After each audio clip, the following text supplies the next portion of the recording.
प्यारे विद्यार्थियों, आज मैं आपको बताऊंगा कि पढ़ाई में आपका ध्यान किस प्रकार लगे और यह भी बताऊंगा कि आपका ध्यान पढ़ाई में किस कारण नहीं लगता। तो यदि आप यह पूरी वीडियो देखेंगे तो आपको पता लग जाएगा कि हमारी कमी कहाँ कहाँ है, हमें कमियाँ कहाँ कहाँ हैं। तो आइए मैं आपको समझाता हूँ। ज़िंदगी एक दिन में ख़राब नहीं होती, लेकिन हर दिन छोटे छोटे गलत एक्शन के कारण एक न एक दिन खराब ज़रूर होती है।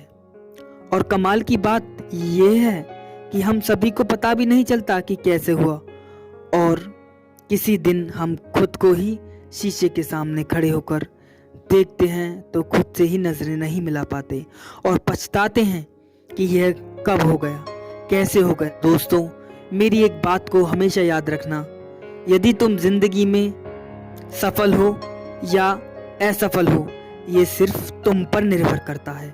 सबसे पहले मैं आपको डिस्ट्रैक्शन के बारे में समझाऊंगा कि आखिर ये डिस्ट्रैक्शन क्या है।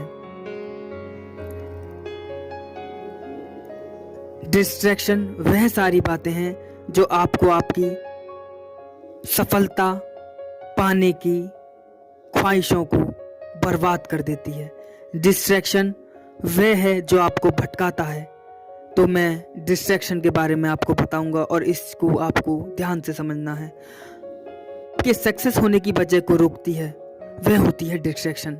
चाहे वह आपका फ़ोन हो सकता है, रिलेशनशिप हो, पास्ट का कोई थॉट हो जो आपको आपके रास्ते से अलग कर सकता है।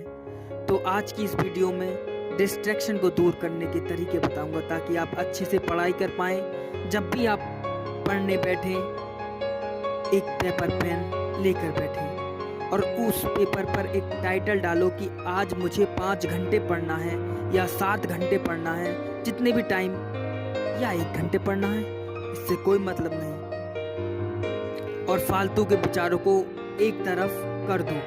अक्सर ऐसा होता है जब भी हम पढ़ने बैठते हैं तो फालतू के विचार हमारे माइंड में आते हैं और हम खो जाते हैं और बाद में पछताते हैं कि अब पढ़ाई नहीं कर पाए। लेकिन यदि आप उसे लिख लेंगे तो वह चीज़ आपके सामने रहेगी और बार बार आपके माइंड में रहेंगे, क्योंकि आज मुझे 4 घंटे या 5 घंटे पढ़ना है। और डिस्ट्रैक्शन, फालतू विचार आपके माइंड में आएगा, आपको पता पड़ जाएगा कि आपके लिए क्या ज़रूरी है क्या नहीं, और आप पढ़ना स्टार्ट कर देंगे। फोकस। अब मैं दूसरी जो बात आपको बताने जा रहा हूँ वो है फोकस के बारे में। आपने देखा होगा कि बहुत सारे स्टूडेंट की आदत होती है कि वे साइंस, फिजिक्स और मैथमेटिक्स में ही ज़्यादा ध्यान देते हैं।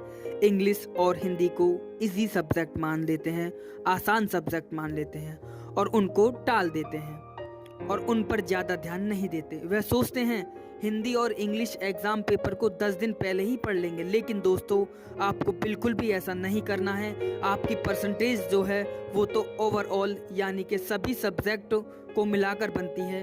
तो आपको हिंदी और इंग्लिश पर भी ध्यान देना है ताकि ओवरऑल परसेंटेज आपकी सही बन जाए। ऐसे सब्जेक्ट जो आपकी परसेंटेज को बढ़ा दें उन्हें आप पेपर टाइम से पहले कीजिए, जिन्हें कम समय में पढ़कर ज़्यादा स्कोर किया जा सकता है और आपके पास टाइम भी कम है।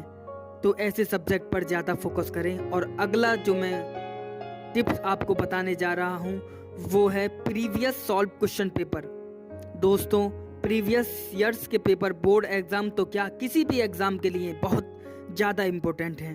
प्रीवियस ईयर्स पेपर का एनालिसिस करने पर आपको यह पता चलेगा कि आपकी बोर्ड एग्ज़ाम में किस प्रकार के क्वेश्चन पुट होते हैं। प्रीवियस ईयर के क्वेश्चन पेपर देखने से बहुत सारे फायदे होंगे और आपको यह पता लग जाएगा कि क्या पढ़ना चाहिए और क्या नहीं पढ़ना चाहिए।